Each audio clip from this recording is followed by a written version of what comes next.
All right, YouTube, it is Mr. Mean coming at you this fine Sunday morning. I hope everyone is doing well. It has been about 3 weeks since we've recorded a video. I apologize. We are in the midst of buying a house and it is chaos. Everything is going well. We had some issues with the seller, but it's all been worked out, I believe. So everything should be going smoothly. I hope everyone is doing fine this wonderful Sunday morning. We'll do some housekeeping at the end of the video, but let's talk about today's video du jour. It's a good one. It's one that I'm quite happy with. I've been drooling over it for a couple of weeks now. Uh, New Edo by AKA Salty, Russ Roland.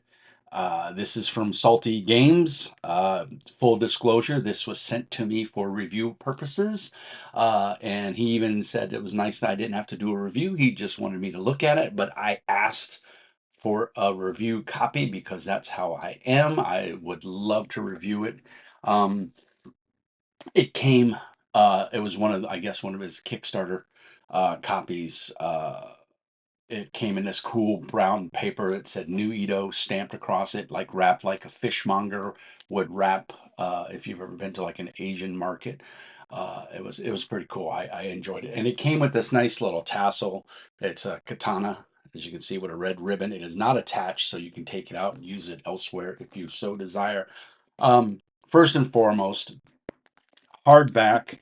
I didn't write down the page count. I'm a bad reviewer. 308 pages. That includes a very, very awesome character sheet in here. There's also a bunch of third-party license information, which I think is really cool. With the whole D20 open game license debacle and everything that WotC and Hasbro have just continuously tried to shoot themselves in the foot with. Uh, this has gives you the license to use this game. But here's the character sheet. I don't want to get too much into it because it's busy. If It's a beautiful character sheet though. And thank you, Salty, for sending me this review copy. Super awesome. Uh, First of all, I'm going to say this right up front. Two things. This is a beautiful book. The art inside is a little bit all over the place, but it's concise and it fits the theme very well. Um, Second of all, it's crunchy. If you're not into crunchy games, this will not be the game for you. Now, I don't want to hurt Salty's feelings, but I have to call it like I see it. This game is crunchy. If you're a fan of Champions, if you're a fan of uh, West End games, Star Wars, and all their games with their giant piles of D6s, if you're a fan of Shadowrun, and they're handfuls of D6s. If you're a fan of Vampire the Masquerade with its handfuls of D10s, um, this is you may like this game. And if you like detailed character creation and crunch with sub rules that make your character you're going to love this game. It is super crunchy, but I will say it's laid out fairly well. The art again is fantastic. If nothing else, it's a really nice coffee table book. But I think you would be doing yourself a disservice if you bought it just for that. Buy it for the game. It's a gem. It is a gem in the rough. I'm really excited to see what Salty comes up in the future for this because I think it's a very cool setting. It is a very cool um, concept. The base concept is the way I see it is with enough faith and reality, anything is possible. So you can have Shinto priest, hopping vampires, uh, lacquered armored samurai. You can have Neo Akira style motorbikes with gutter punks and ball-headed monks who use technology. I mean, you've got a melting pot of pretty much anything you want in this new Edo era. Um, Read the world setting in the beginning of the book. It's quite interesting. I don't want to spoil it, but it is worth your time. The tagline is a neon samurai role playing game, and boy, does it nail it. Um, so, like I said, pages 1 to 43 are setting, totally worth reading. What we're going to do here is I'm going to jump over, I'm going to move this, and I'm going to go to screen cam. So hopefully you guys can see me there. You can see my screen, and you can see the Mies. You can see the Mises. Um, Here's the cover. It's a beautiful cover because I mean you've got some neon signs. You've got busy. You got a skyscraper in the back. You've got your Torii Gate kind of thing. You've got your I forgot what they call these lanterns. There's a name for them, but it's super cool. And then you've got this neon samurai, obviously in some sort of powered armor. But I'm not quite sure. Oh, New Edo. I didn't even realize it said. So there's your credits page. Um, this is one of the things I love about this game, and that I think is very unique, is the little chibi heads. I don't know what else to call them. The little anime-inspired icons of these little GM blurbs, and and this, of course, this is hyperlinked, so we can go to there. You can pause that if you want, and pause the video and type that out and go to that URL to join his Discord. He's very active on his Discord. He's pretty active on my Discord. So plug in to both of us, join our Discords. It's a lot of fun. He's a very intelligent young man, and he's just fun to chat with. So there's all your information there. 2022, Russ Roland, New Edo logo, and the Salty Games logo are trademarks of Russ Roland. This is a work of fiction. All entities, including persons, corporations, institutions, and governments represented herein are fictional. So don't get your panties in an uproar if it sounds like it's a modern day company or whatever. Get over it. It's a role playing game. Hopefully, if you're playing role playing games, you are aware of that. But a very good table. It's also hyperlinked, so we can click to it and we can go to wherever we want. But one of the things I really like, look at that art. That's cool art there. Sorry to jump around. My mouse is a little bit on the sensitive side. Section 1, introduction. So here we go. Hope you enjoy Salty.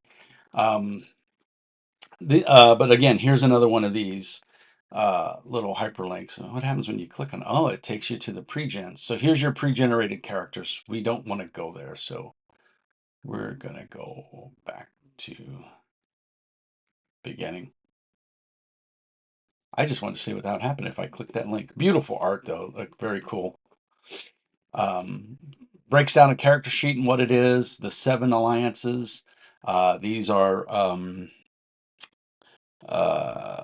paths. These are groups that you can join, and these paths will give you a total of 17 options that you can do a bunch of cool stuff. But we're jumping ahead of ourselves. Very cool art, like a Oni type samurai robot fighting a samurai. Very cool. I wanted to talk about these things though. Yeah, so right here, he has a bunch of these little chibi characters, anime characters. I'm going to call them chibi because that's what my mind goes to. They're interspersed throughout the book, and what's cool about it is they give you little insights, little nuggets, little things to look for, like little GM blurbs, even sometimes a player blurb. But it says, and I thought this was really important, and I don't think enough games do this, and this is one of the things I've harped on for my 30 plus years as a GM. Players should try to acknowledge how much extra effort it takes to be the storyteller. Insert GM, dungeon master, uh, whatever you want there. Bring your storyteller a beer, take notes during play, and generally be respectful of all the hard work your storyteller goes to so you can have fun. These games are amazing, but I don't care how good they are, none of them will get off the table and run themselves. Without a GM, you're not playing a role playing game. You're sitting around telling stories, which in and of itself is super cool and fun. Daddy's on the computer. Watch your video, please. Thank you. Um, your tablet's charging. I'm sorry, guys. I have to. I'm on dad duty while Mama's off doing chores. I apologize. You have to Be respectful of your GM. I'm going to go on a little tangent here. Totally disrespectful when you're sitting there playing on your phone, answering text messages, surfing the web. Even if the story's not focused on you, the GM is weaving a story. It's just like reading a book. You're not going to skip halfway through the book and start reading and then go back and try to figure out where you were before. There's nothing more annoying to a GM than when he's giving you plot or giving you information and then looks to you as a player and says, "So, what do you think about that?" And you go, as you look up from your phone, your tablet, your laptop, you're doodling, whatever you're doing that's not paying attention to the GM and go, "What?"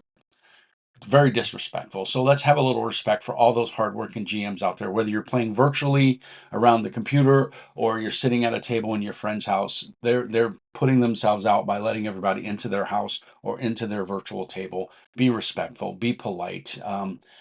It's so that's why I tend to not play with people I don't know. It just causes animosity, and it is very annoying when you put a lot of work into it. So just be respectful of everybody's time. My thing at my house is we put our phones away when I'm running a game. I make all my players aware that I feel it's very disrespectful to sit there and plug on your phone. Now, some players keep the rule book on their phone and they like to flip through it. That's fine.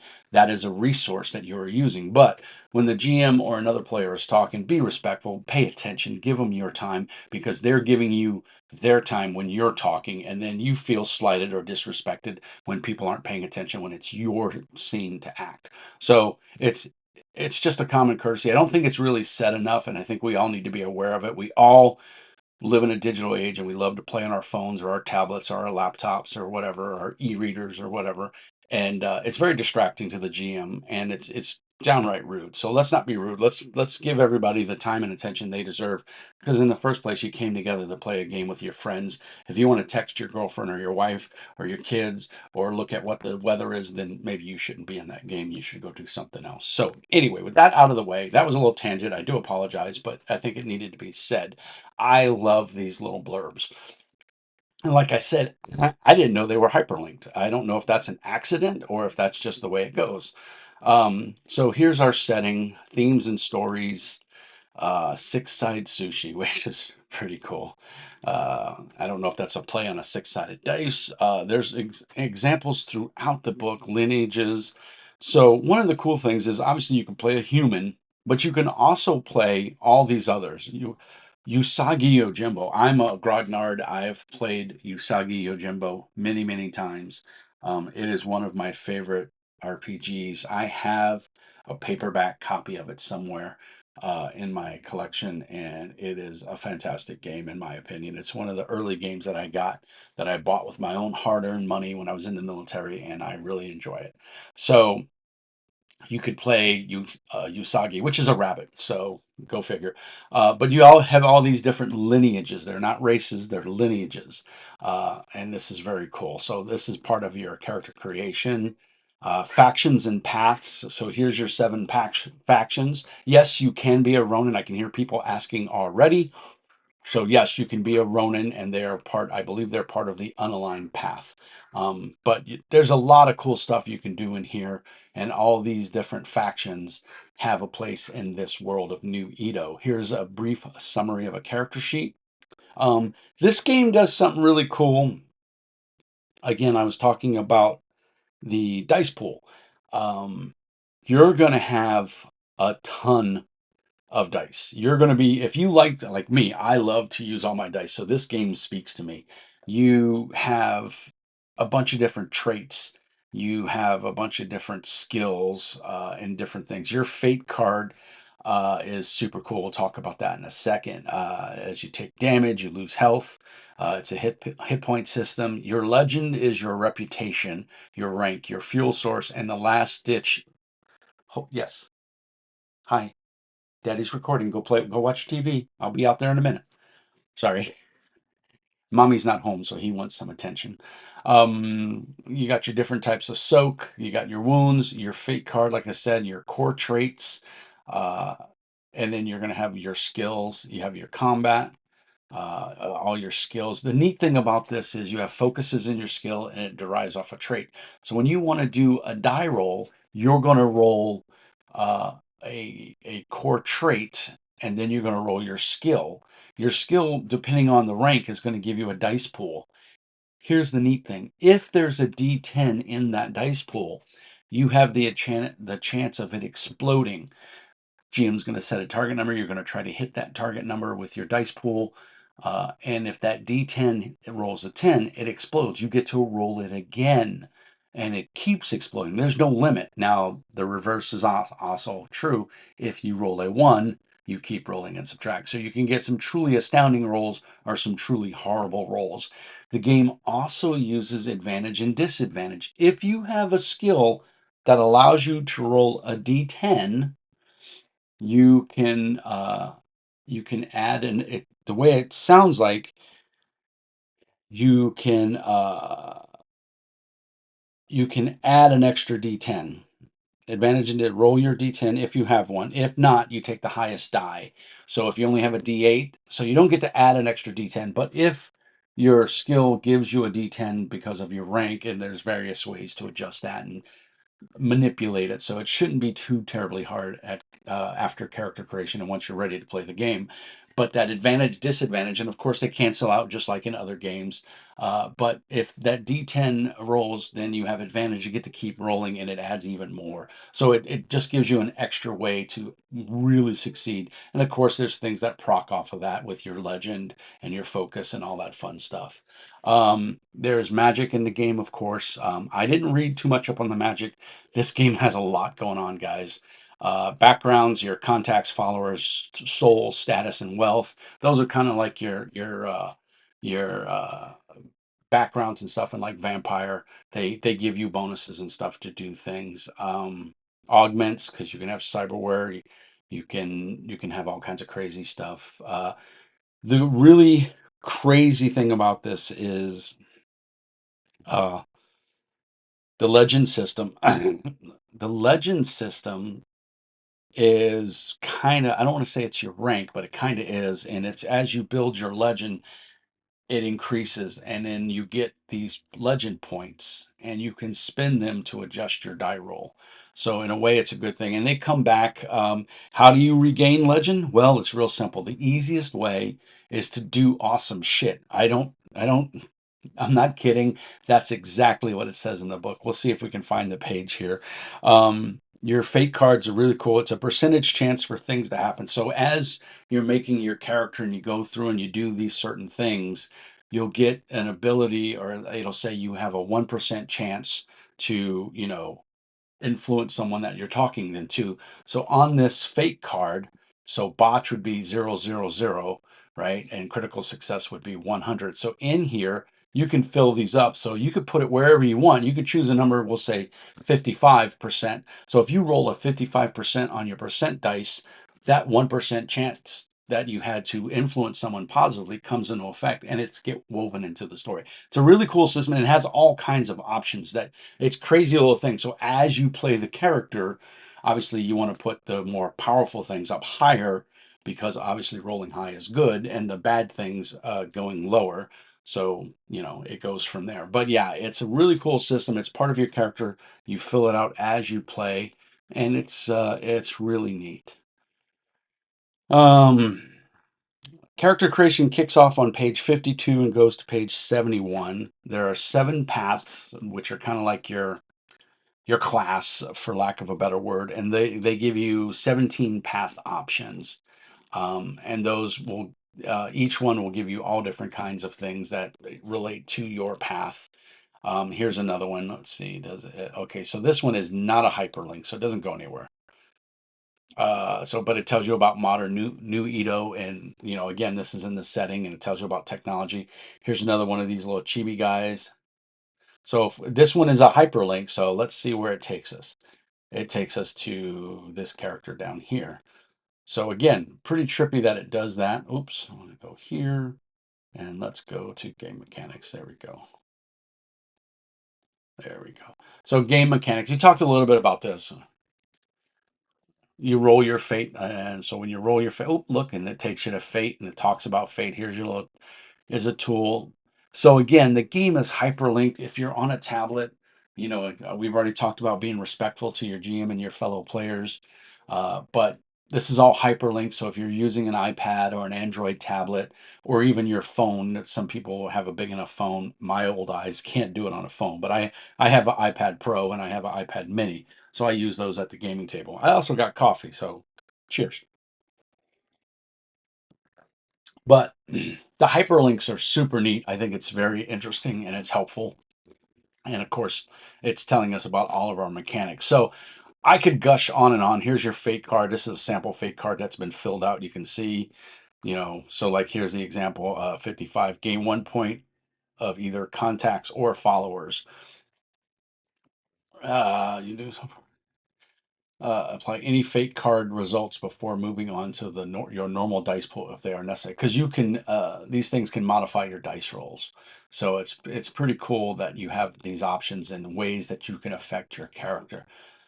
Then we jump into character creation. Again, we have another chibi. Character sheets can be found here, and we've got hyperlinks. You can also get the PDF here.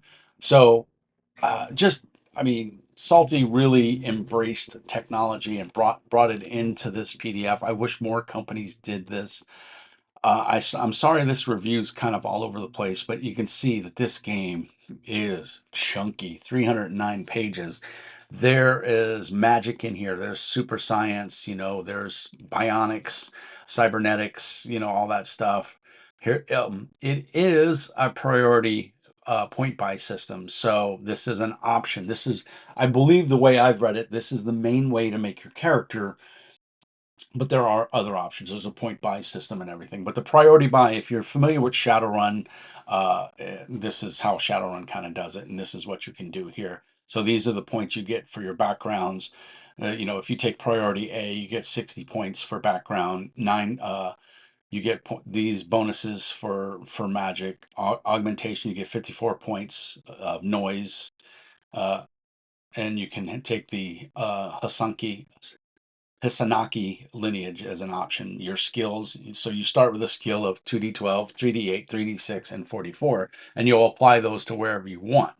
So you'll see nowhere in here do you get a d10 for a skill. So you'll have to manipulate that as best you can and figure out a way to get that. And in core traits, you've got your X amount of points. So if you want magic to be a priority, you know, you choose priority A for magic, so that you get the most out of it. But then say you want skills to be your next priority, you get 3d8, 3d6, 3d4. So you're rolling a chunk of dice, which is pretty cool. And then everything else goes off. And let's see, there's this guy. He doesn't take us anywhere. Yeah. For players who don't care about this level of character customization or those who just want to jump into the game, there are a handful of pre-generated characters available starting on page 294, and it's hyperlinked. So let's go to 294. Aloha, a human. Her faction is the Seven Swords. I like the way they've done these pre-gens because it's concise. You could just print this and hand it to a player, and off you go.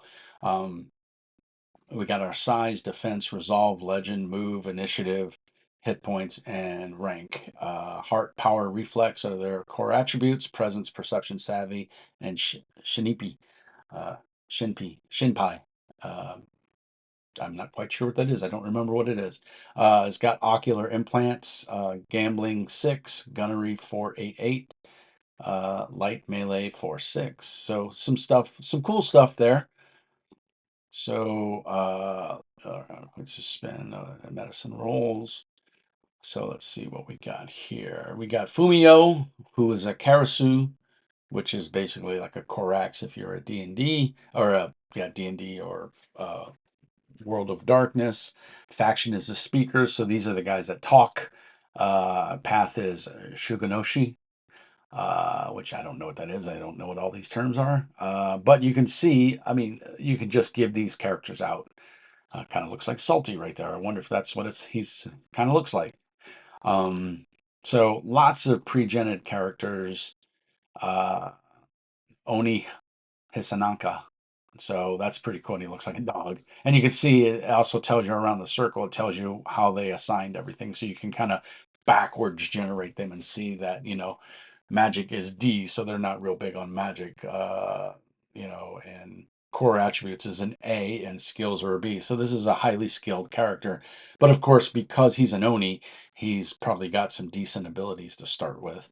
Um, yeah, there's the Oni, right? That's this one. This is the Oni character right here on this side, and this is Yio, who is a Bakeniko and the Musashiki. And then a full index, which I was really bummed it wasn't hyperlinked. That would have been nice. But yeah, you got a full handy reference charts. These again, you could print out. I don't believe there's a GM screen yet for the game. Hopefully it's coming, because I can definitely see some of that cool art.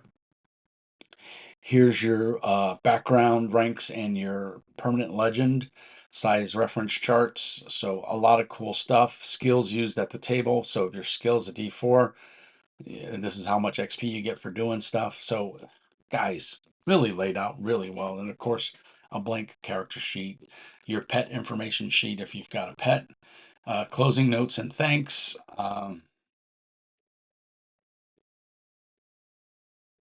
Yeah, fake soda here. That's pretty cool. More new Edo coming soon. I hope so, Salty, because I'm really impressed with this. I think the presentation of the game is amazing. I love everything you've done. I like the obviously I like the art style, the high color contrast, the hyperlinks and everything is just simply amazing. I'm gonna slide this back over to here. I hope that's given you a taste. I'm gonna jump over back to this. I hope that's given you a taste of New Edo, and I hope you find it as exciting and crunchy and interesting as I do, because I really think this is a neat game. I'm hoping I can get Salty to run a game for some of the meanies on the Discord. So if that's something that interests you, put some comments down in the doobly doo. Let Salty know that we want to see it. We want to run a demo on the Mr. Mean Speaks Discord so that we can all figure out how this game is played. I don't think it's terribly complicated. I think it is very busy, but I think he had a vision in mind and he had a game mechanic that he likes. It's very reminiscent of me of like Cyberpunk or Witchcraft or Armageddon from Eden Studios, a stat and a skill. But he's taken a step further by adding ranks to everything, and you get a dice pool and then you roll, which I like. Who doesn't like chucking dice? I love chucking dice. So you're definitely going to get that fulfillment here of chucking dice, and I think that's an amazing thing. This is one of my little bit longer videos. We're creeping up on 30 minutes, so I want to thank you if you've made it all the way through. I appreciate it. I would invite you to like and subscribe. You can also support me on Patreon if you want to see more of this stuff. It's $5 a month, and that gets you access to the Discord server. Uh, Discord server is free, but you get a special role on Discord, which also gets you access to any games I run. I may even try to run New Edo because I'm really enamored with it. It's a buy in my book if you couldn't figure it out. Um, Patreon, $5 a month really helps support the channel. That money goes into new equipment. I just bought a house, guys. I'm poor. So I'd like to get a better camera and some other stuff, a green screen to kind of do things in the back. I will be setting up my house. I will have a recording area in the basement set up. I'm super excited about that. And I will have a miniature painting station set up as well. So hopefully I'm going to start videoing painting miniatures because I'm fairly decent at it and I really enjoy it. And I just want to show a point of view of miniature painting from a non-professional. I'm no Ninjon, I'm no Maniac, or Vince Ventrella, or any of those guys, the miniature hobbyists. I'm just a guy that likes to paint miniatures, and I'm okay at it. And I think it's cathartic, it's relaxing, so stay tuned for that journey when it happens. We'll be all moved into the house. We get keys on closing is on October 18th, which is next week, I believe. I think it is next week. Yeah. Yeah. and super excited. Hopefully, you guys will join me on the journey. I did this is my studio space right now. I'm going to do a new video once it's all set up and everything to show you how much more room I'm going to have. I'm going to have a gaming table down in the basement. I'm going to have all my books on display, building some bookshelves. And I'm super excited. I can't wait to show you guys the tour. And as always, peace and hair grease. And remember, Mr. Mean says, be nice. Thanks a lot, guys. Till next time, we may knock out a video tomorrow as well.